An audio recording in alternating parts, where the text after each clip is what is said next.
இருக்கு கூடும் நேரம் வழி இருக்கு இருக்கிற நாள இருவரும் சேர்ந்து இணை பிரியாம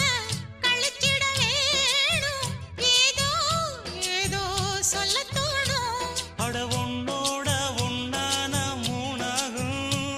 அது இப்போதும் எப்போதும் தேனாகும் பள்ளிக்கூடம் போகலாமா அதுக்கு புத்தகத்தை வாங்கலாமா எல்லோ